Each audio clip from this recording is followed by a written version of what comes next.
Finally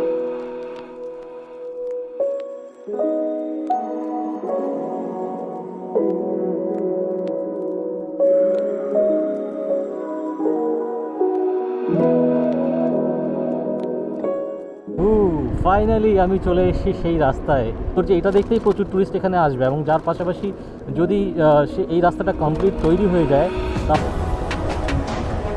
ও wow, কতক্ষণে ওই জায়গাটায় পৌঁছাবো, ওই জায়গাটা ওয়েট করছি।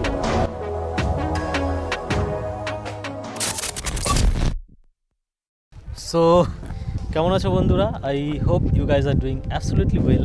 আর ফাইনালি অনেক দিন পর আরও একটা ভিডিও নিয়ে হাজির আমি, এবং আজকের এই ভিডিওতে আমি আপনাদেরকে দেখাবো ডুয়ার্সের লেটেস্ট ট্যুরিস্ট অ্যাট্রাকশন, যেটা হলো এই রাস্তাটা।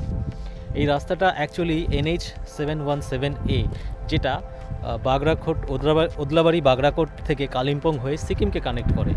আর এই রাস্তাটা এতটাই সুন্দর যে এটা এখনও তৈরি হয়নি, অথচ তৈরি হওয়ার আগেই এত ট্যুরিস্টের ভিড় হচ্ছে এই রাস্তাটায় যে মানে এটাই এখানকার একটা লোকাল ট্যুরিস্টদের অ্যাট্রাকশন হতে চলছে। এবং একবার এই রাস্তাটা যদি তৈরি হয়ে যায় সেটা এখানকার পুরো মানচিত্রই বদলে দিবে। কারণ কি, এই রাস্তাটা যতটা সুন্দর, যেমন এই যে সামনে যদি দেখাই, পুরো পাহাড় কেটে ব্রিজের মতো করে এই রাস্তাটাকে তৈরি করা হয়েছে, এবং কয়েকটা জায়গায় এতটাই সুন্দর তার কিছু ড্রোন ভিউ ভাইরাল হয়ে গেছে অলরেডি সোশ্যাল মিডিয়াতে। তো চলো বেশি কথা না বলে আজকের এই ব্লগটা শুরু করা যাক, যেখানে আমি আপনাদেরকে দেখাবো যে কোথায় আছে এই রাস্তাটা, কিভাবে আসতে হবে এখানে, এবং এখানকার লোকাল ট্যুরিস্ট অ্যাট্রাকশন কী কী হতে চলেছে।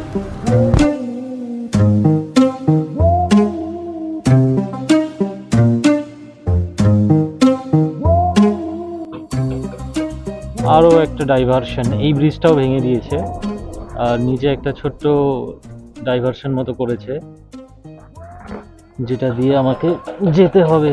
মানে ব্রিজগুলোর কন্ডিশন খুবই খারাপ ছিল, তো ওই ব্রিজগুলো ভেঙে আবার নতুন করে বানানো হবে। যাই হোক, যেটা বলছিলাম, শিলিগুড়ি থেকে ওদলাবাড়ি যাওয়ার বেসিক্যালি দুটো রাস্তা আছে। একটা হচ্ছে সেবক হয়ে, আর আরেকটা হচ্ছে গাজলডোবা হয়ে। তো সেবকের রাস্তাটাই বেশি সুন্দর, সিনিক বিউটি অনেক বেটার, কিন্তু আমার জন্য গাজলডোবা রোডটাই প্রেফারেবল। কারণ কি, আমার বাড়ি যে লোকেশনে, সেখান থেকে গাজলডোবা হয়ে যদি ওদলাবাড়ি যাই তাহলে ডিস্টেন্সটা কম হবে। আর সেকেন্ডলি, আমি তো ওলা নিয়ে বেরিয়েছি, ইলেকট্রিক টু হুইলার, তো রেঞ্জের একটা ব্যাপার আছে, তো আমাকে প্লেনস রাস্তায় যেতে হবে, প্লেনসেই যেতে হবে, যাতে ম্যাক্সিমাম রেঞ্জটা এর থেকে এক্সট্র্যাক্ট করা যায়। আর যদিও খুব বেশি দূর না আজকে ডেস্টিনেশন, মানে যে জায়গাটায় যাচ্ছি সেটা আমার বাড়ির থেকে অলমোস্ট 40 to 45 কিলোমিটার রেঞ্জের মধ্যে আছে। আর ওলা আমাকে তো মোটামুটি 140-150 কিলোমিটার দিয়েই দেয়, বাট সেটা প্লেনসে। আর আমি যেখানটায় যাচ্ছি লাস্টের কিছু কিলোমিটার, 5-7 কিলোমিটার বা তারও একটু বেশি হয়তো আপ ফিল হতে পারে। তো রেঞ্জ নিয়ে একটা অ্যাংজাইটি তো অলওয়েজ থাকেই, যে কারণে আমি যতটা সম্ভব আস্তে চালাচ্ছি। আর এখন তো এই যে দেখা যায় 38-এর স্পিডে ক্রুজ কন্ট্রোলে বসিয়ে দিয়েছি। মানে এটা একটা দারুণ ফিচার ওলার। এই যে মানে লংয়ে যদি ট্রাভেল করি, সবসময় অ্যাক্সিলারেটরে হাত রেখে হাতের যে একটা মানে অলওয়েজ কনস্ট্যান্ট অ্যাক্সিলারেট করার যে একটা চাপ, হাতে পেইন হয়ে যায়। তো সেই দিক থেকে এই ক্রুজ কন্ট্রোল ফিচারটা দারুণ একটা feature. So friends, right now আমি পৌঁছে গেছি গাজলডোবা, আর আমার সামনে এই সেই সাসপেনশন ব্রিজ, যেটা এখানকার ট্যুরিস্টদের একটা স্পেশাল অ্যাট্রাকশন।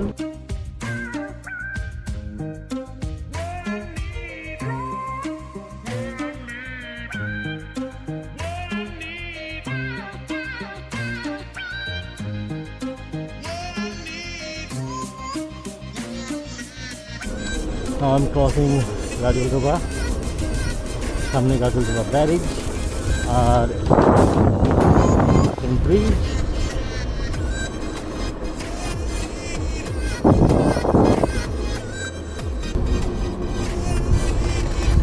সো গাজলডোবা পার হয়ে আসার পর এই মোড়টার থেকে আমাকে যেতে হবে বাঁদিকে। গাজলডোবা থেকে অলমোস্ট 1-1.5 কিলোমিটার পরই এই মোড়, এখান থেকে যেতে হবে বাঁদিকে। আর এই রাস্তাটা যাবে তার ঘেরা ফরেস্ট হয়ে ওদলাবাড়ি।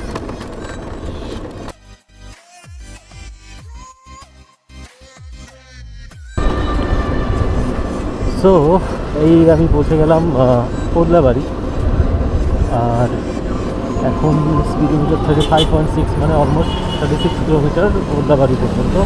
এখান থেকে আমাকে নিতে হবে লেফটে কতটা যেতে হয় দেখি।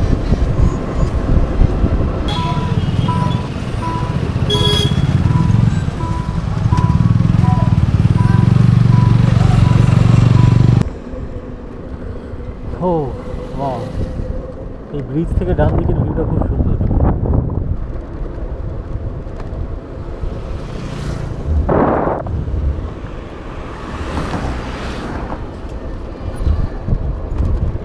আচ্ছা, তো এই সেই মোড় যার নাম হচ্ছে মিনা মোড়, আর এখান থেকে আমাকে এখন যেতে হবে রাইটে। বেশিরভাগ রাস্তায় কভার করে ফেলেছি, আর বেশিটা নেই। সামনে এই রেলওয়ে ক্রসিং ফাঁকাই আছে।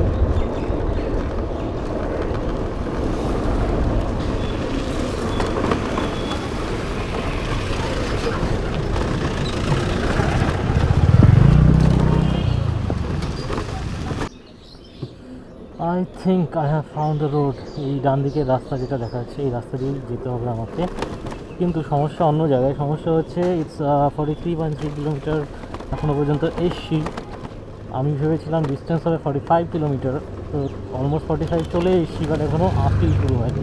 মানে এখান থেকে আরও অলমোস্ট 7-8 কিলোমিটার তো আপিল হবেই। তারপরে আমার ওলাতে কত চার্জ থাকবে সেটা নিয়ে একটা অ্যাংজাইটি হচ্ছে। দেখা যাক, যা হবে দেখা যাবে। চার্জার সঙ্গে নিয়ে কিছু না কিছু ম্যানেজ করতেই হবে। এই স্টার্ট হলো আফিল রাইড, আর এখান থেকে আমাকে ইকো মোডে চললে হবে না, এখন আমাকে নর্মাল মোডে সুইচ করতে হবে। ও ওয়াও, সামনে সেই সুন্দর রাস্তা, এখান থেকে শুরু হচ্ছে সেই মানে আফিল ব্রিজটা। পুরো ভাইবটাই একদম চেঞ্জ হয়ে গেল দেখে সামনের রাস্তাটা।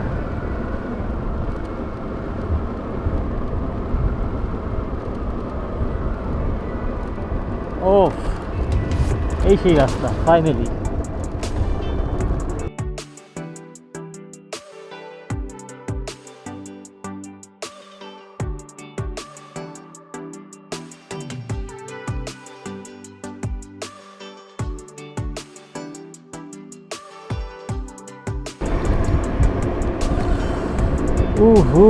ফাইনালি আমি চলে এসেছি সেই রাস্তায়।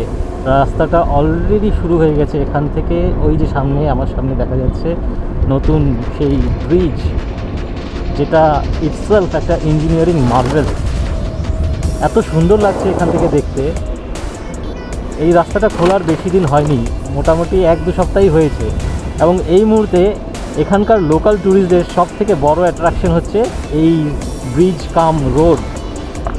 এবং একবার যদি এই রাস্তাটা তৈরি হয়ে যায়, আমার এক্সপেকটেশন কি দার্জিলিংয়ের থেকে কালিম্পংয়ে ট্যুরিস্টের ভিড় অনেক বেশি হবে। কারণ কি, প্রথমত এই রাস্তাটাই এতটা সুন্দর যে এটা দেখতেই প্রচুর ট্যুরিস্ট এখানে আসবে, এবং যার পাশাপাশি যদি এই রাস্তাটা কমপ্লিট তৈরি হয়ে যায়, তাহলে একদিকে যেমন আমাদের ট্যুরিজম ফ্লারিশ করবে, এখানে প্রচুর ট্যুরিস্ট আসবে, এবং এখানকার লোকাল স্থানীয় অধিবাসী যারা আছে তাদের যেমন বেনিফিট হবে, তার পাশাপাশি আরও একটা দিক যেটা খুবই ইম্পর্টেন্ট, সেটা হচ্ছে একটা স্ট্র্যাটেজিক্যালি যদি আমরা দেখি, সিকিম আমাদের একটা ইম্পর্টেন্ট পার্ট আমাদের দেশের। তো সিকিমের সাথে আমাদের কানেকশানের একমাত্র লাইফ লাইন হচ্ছে ন্যাশনাল হাইওয়ে 31 নম্বর জাতীয় সড়ক, যেটা 31।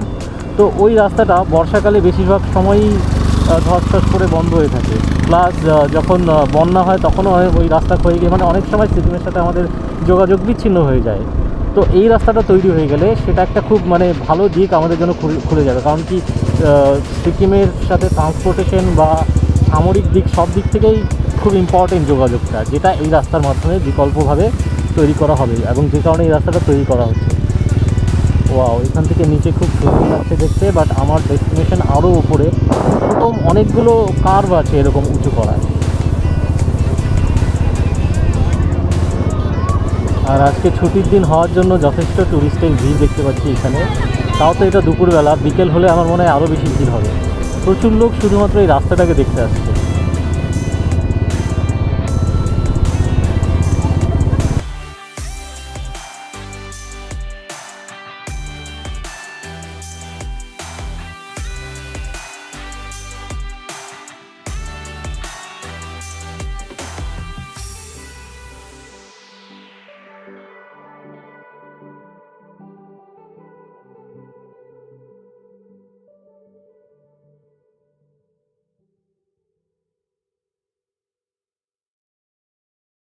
So friends, this is the place, this is the road, যেটা আজকে আমাদের ডেস্টিনেশন ছিল। And I am quite sure কি এই রাস্তাটা একবার তৈরি হয়ে গেলে এটা পুরো এই এলাকার মানচিত্রই বদলে দেবে। কারণ কি রাস্তাটা এতটাই সুন্দর, মানে এরকম জিনিস এর আগে আমি দেখিনি কোথাও, নর্থ বেঙ্গলে তো একেবারেই না। তো এই রাস্তাটা মোটামুটি এতটা পর্যন্ত তৈরি হয়েছে যেখানে আছি। আর এখান থেকে এখনও তৈরি হচ্ছে, পুরোপুরি তৈরি হয়নি, হতে হয়তো অনেকটাই সময় লাগবে। বাট একবার এই রাস্তাটা তৈরি হয়ে গেলে মানে এটা একটা এখানকার কালিম্পংয়ে যে জেনারেলি আমরা জানি দার্জিলিংয়ে টুরিস্টের ভিড় বেশি হয়, কালিম্পংয়ে কম হয়, বা কালিম্পংয়ে যারা একটু অফবিট পছন্দ করে তারা আসে। বাট এই রাস্তাটা তৈরি হয়ে গেলে দার্জিলিংয়ের থেকে কালিম্পংয়ে টুরিস্টের ভিড় অনেক বেশি হবে বলে আমার মনে হচ্ছে। যাই হোক, এই ছিল জায়গাটা, আমি তোমাদেরকে পুরোটা দেখানোর চেষ্টা করলাম। আর কিভাবে আসতে হবে, কিভাবে এই রাস্তায় এত দূর পৌঁছলাম, পুরোটাই তোমরা আশা করি ভিডিওতে দেখেছো। তো ভিডিওটা যদি ভালো লাগে লাইক শেয়ার সাবস্ক্রাইব করো, নতুন কাউকে যদি মনে হয় শেয়ার করতে পারো তোমার বন্ধুদের যারা এই জায়গাটায় আসতে চায়। আর আজকের ভিডিওটা আমি এখানেই শেষ করছি, টাটা। সো এখন বাজে 2:49, মানে প্রায় 3টে মতো বাজে। আর আমি এখন যাচ্ছি বাড়ির দিকে। একটু খিদেও পেয়েছে, রাস্তায় কোথাও কোনো একটা একটা হেভি মেলই লাগবে, যথেষ্ট খিদে পেয়েছে। আর ওলাতে এখন চার্জ আছে 60%, মানে আমি অনায়াসে বাড়ি পৌঁছে যেতে পারবো। এবং আমি যেটা ভাবছি যে সেবক হয়ে যাব, কারণ কি এর আগে কোনো দিন ওলা নিয়ে সেবক আসা হয়নি। তো আজকে এই দিক দিয়ে গেলে আমার মনে হয় না কোনো ইস্যু হবে, কারণ কি সেবক ব্রিজটার পর তো ডাউনই থাকবে। চলো যাওয়া যাক।